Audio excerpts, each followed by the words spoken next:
আসসালামু আলাইকুম। আজকে তোমাদের সাথে খুবই গুরুত্বপূর্ণ একটা হ্যাক শেয়ার করব। যেটা প্রত্যেকটা ভর্তি ইচ্ছুক শিক্ষার্থীর জন্য খুবই জরুরি বা জানতেই হবে ব্যাপারটা। সেটা কি? যেটা যেকোনো ভর্তি পরীক্ষায় কিভাবে তুমি নেগেটিভ মার্কিংটা কমাবা। সেটা যাবি, রাবি যাই হোক না কেন। সেটা সব ক্ষেত্রেই কিভাবে তুমি কমাবা সেটা নিয়ে আমরা আজকে কথা বলব। বিশেষ করে সামনে যেহেতু যাবি ডি ইউনিট পরীক্ষা খুব ক্লোজ। ডি ইউনিটটাকে আমরা স্ট্যান্ডার্ড ধরে যদি আগাই, তাহলে ফার্স্ট পয়েন্ট কোনটা? ফার্স্ট পয়েন্টটা হচ্ছে তোমাকে অবশ্যই প্রশ্ন পাওয়ার সাথে যেকোনো একটা প্রশ্ন তোমার পুরা প্রশ্নটা ভালো করে পড়তে হবে। ঠিক আছে? এবং সাথে শুধু প্রশ্ন না, অপশনটাও তুমি ভালো করে পড়বা। এখন কেমন জাবির ক্ষেত্রে এমন হয় যে তুমি একটা প্রশ্ন পড়ছো, অপশনে ক নাম্বারটাই সঠিক, ঠিক আছে? তুমি গ, ঘ দেখো নাই। কিন্তু ঘ নাম্বারে সবগুলো ছিল। ইভেন পরের যে ২ টা অপশন আছে সেগুলোও সঠিক। কিন্তু কি করছো তুমি? ওই যে ফ্লোতে খুব দ্রুত পারছো, সাথে দাগায় ফেলছো। তাহলে যার কারণে এরকম বেশি আবেগে উৎফুল্ল হওয়ার কারণে বা অনেক ক্ষেত্রে প্রশ্নটা পুরোটা ভালো করে না পড়ার কারণে, ঠিক আছে? যার কারণে কি হয়ে যায়? তোমার নেগেটিভটা তুমি বেশি খাও। যেটা তোমার পারা জিনিসটা সেটা তুমি ভুল করে দিয়ে আসলা। আর সবসময় সহজ জিনিস ভুল খাওয়া মানে কি? চান্স থেকে কিন্তু মিস হয়ে গেল। আচ্ছা, এর পরের অপশনটা যদি আমরা একটু দেখি। দেখো, বেশিরভাগ প্রশ্নের ক্ষেত্রেই দেখবা যে দেখে নিচের কোনটা সত্য নয়, না বা অসত্য নয়। বিশেষ করে জাবির ক্ষেত্রে এই ওয়ার্ডটা থাকে যে অসত্য নয় মানে কিন্তু সত্য, বা মিথ্যা নয় বা মিথ্যা, মিথ্যা নয় মানে কিন্তু সত্য, বা বৈশিষ্ট্য না বা বৈশিষ্ট্য কোনটা। এই ওয়ার্ডগুলা মাস্ট ভালো করে খেয়াল করবা। ইভেন অবশ্যই যদি এরকম থাকে লাস্টে যে এরকম একটা গুল্লা দিয়ে নিবা যাতে তোমার ভুল না হয়। প্রত্যেকটা অপশনে যাই এরকম করে সুন্দর করে দেখবা। তাহলে দেখবা কিছুটা হইলেও তোমার নেগেটিভ মার্কিংটা কমবে। আমার বিশ্বাস এটা। আচ্ছা, চলো তারপরের পয়েন্টটা কি আছে? যে তুমি যদি একটা অপশন পাও, ঠিক আছে? বা আমরা যখন দাগাই, দাগানোর ক্ষেত্রে ৪ টা অপশনে যখন কমন পড়ে না, তখন সেই কোয়েশ্চেনটাকে এভয়েড করা। বুঝতে পারছি? ৪ টা অপশন যখন কমন পড়বে না, তখন এভয়েড করো। বা ৩ টা অপশনই কমন পড়ে না, তুমি মনে হয় পারবাই না। সেই অপশনটা দাগানোর চেষ্টা করাটা বৃথা। সেক্ষেত্রে নেগেটিভ মার্কিং হওয়ার সম্ভাবনা অনেক বেশি থাকে। হ্যাঁ, যদি তোমার লাক ভালো থাকে সেটা আলাদা ব্যাপার।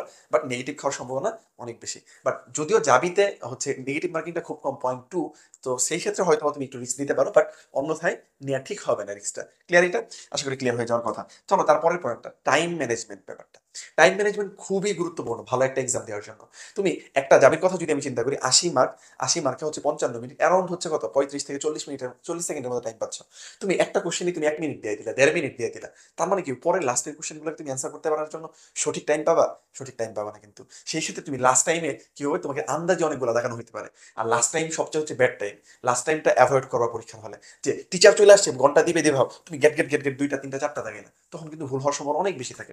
অনেক বেশি থাকে। সো এইটা অ্যাভয়েড করতে হবে। আর টাইম ম্যানেজমেন্ট না করতে হবে আরেকটা সবচেয়ে বড় প্রবলেম যেটা, ধরো ৮০টা প্রশ্ন তুমি একদিক থেকে সুন্দর করে আস্তে দাগায় যাচ্ছ 100%।